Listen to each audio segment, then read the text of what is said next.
Hello everyone, welcome back to our That Academy's official YouTube channel. Today, let us dive into something that can change the way you think, speak, and engage with the world around you, debate. So, what is debate?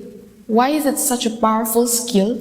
And how can it help you light up your school life experience? First of all, debate is more than just arguing.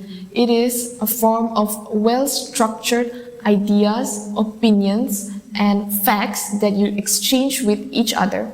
It helps you build core skills like public speaking, critical thinking, and even empathy. Now, this is a set of skills that can be useful to you even outside of school. Think board meetings, legislative assemblies, or even parliamentary debates in the future. But here's the best part. School debate competitions. It can help you showcase your talent, challenge your peers, and shine bright with confidence. Okay, so this year, we have some really interesting topics lined up for everyone. For class 6 and 7, the topic is climate change the greatest threat to humanity today? And for class 8 and 9, the topic is it justifiable for countries to intervene in other nations' conflicts? Now, these are some really thought-provoking topics and also controversial in nature, which means they do not have a definite or true answer to it. So, dive into some research and show us the talent that you've got. Now let us talk about the debate competition structure. First of all, you'll have to submit your name in the front office on or before 22nd November 2024. And then, on the day of the competition, there will be a battle of intellects, whereby you will be assigned to different teams. You will come to know whether you'll be speaking for or against the motion. You'll be able to know whether you'll be speaking the opening statement, the rebuttal statement, or the closing statement. All of these will be done through a draw of lots. This is so that this can be fair and it overall makes the whole thing more exciting. So there will be a draw of lots before the competition, and who knows, maybe you might end up with students of other grades. It's a great way to collaborate with different age groups and share ideas with each other. Also, some really important things to remember for the debate competition is that you will be not allowed to take any form of notes during the competition. Secondly, any form of disruptive behavior might cause you in getting disqualified. And thirdly, please keep in mind that there is a specific time allotted for your speech, whether it may be an opening statement, rebuttal statement, or a closing statement, and that time limit is 3 minutes. And lastly, the most important thing that you need to remember is, although there will be teams being formed before the competition, but markings will be given to you individually. So your score depends on your talent. So in this competition, you will have 3 rounds, and the first round will be the opening round. That means in this round, you'll be speaking about your opening statement. That is, you will lay the foundation for your argument and state your points clearly. For example, if your topic is school uniforms should be mandatory and you have been selected to speak for the motion. So, you can start by saying something like, "Good morning everyone. We believe that school uniforms should be mandatory. This is because, firstly, school uniforms encourages equality. Secondly, it helps identify intruders inside the school environment. And thirdly, it encourages us to become disciplined inside the school environment."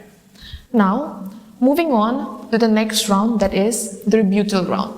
Here, in round 2, you will be countering your opponent's points and make your stance even stronger. So just look out for when your opponent makes a mistake or think about point that counters their argument.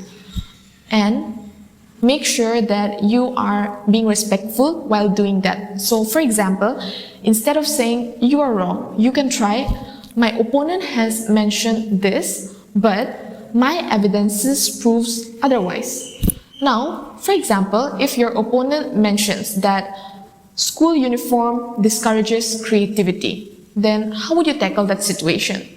Now, in the rebuttal round, you can say, my opponent has mentioned that school uniforms discourages creativity, but creativity is not seen only through our clothes, but through our hobbies, projects, and other extracurricular activities. And it has been proven and seen that in schools that gives mandatory uniforms, it can be seen that there is a rise in their academic performances because instead of focusing on their clothes, they focus on their academics. Now, moving on to round 3, the closing round. This is where you wrap up your argument and you even strengthen your stance more. For example, in this round, you can close your argument and make it even stronger by saying that, to summarize, school uniforms should be mandatory, and the point set by our opponent that it diminishes the creativity of the students is absolutely not valid because there are other forms of creativity other than school uniforms. Creativity thrives in many other forms, and for these many reasons, I stand for the cause that school uniforms should be mandatory in all of the schools. Thank you. Let us talk about how you'll be judged in the debate competition this year. You have 50 points in total and 5 main criteria. For each criteria, the total points is 10 points. Let's break them down. First, argument quality, 10 points.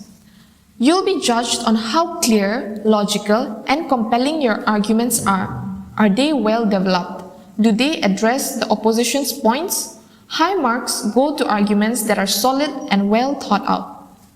Second, use of evidence. Judges want to see that you're backing up your claims with credible evidences. The more relevant and integrated your evidences, the better. Third, organization. You need a clear structure. Are your ideas flowing logically? Are your transitions smooth? The more organized and easy to follow your argument, the higher you score. Fourth, delivery, 10 points. This is where you can really stand out. You'll be judged on your engagement, confidence, and body language. Do you maintain eye contact? Are you delivering your points with authority? A strong delivery can make your argument even more persuasive. Fifth and the last one, adherence to time, 10 points. You'll need to manage your time well. Stick to the 3 minutes limit for each round. If you're too long or too short, it could hurt your score. So, practice is key. So, what can you do to maximize your chances of winning the debate competition? Here are some of the tips for you. First, do your research thoroughly. When you're doing your research, make sure to do it from both sides. Do it as you're doing it for the motion, also do it as you're doing it for against the motion. This way, you'll be able to tackle any problem that comes on your way during the competition. Second is stay calm. Even if your opponent gives you some points that may be new to you and it has taken you by surprise, you are advised to stay calm and think about it. Third is that think on your feet. That means quick thinking is the key to winning such debates. Always have a good presence of mind so that you may give good counterattacks when needed. Next is use persuasive language. That means stand your ground, be confident, and talk with a lot of emotion and expressions which will be able to persuade your opponents or the judges to think of you as the better debater. And the last one that I would like to mention is master rebuttals so that you can dismantle your opponent's information with logic and facts. So, what are you waiting for? Dive into research and enter your name for this year's debate competition. Remember, debate competition is not about winning. It's about engaging, challenging, and growing. So, please make sure to give your name in the front office if you're interested to participate in this year's debate competition. Good luck to everyone!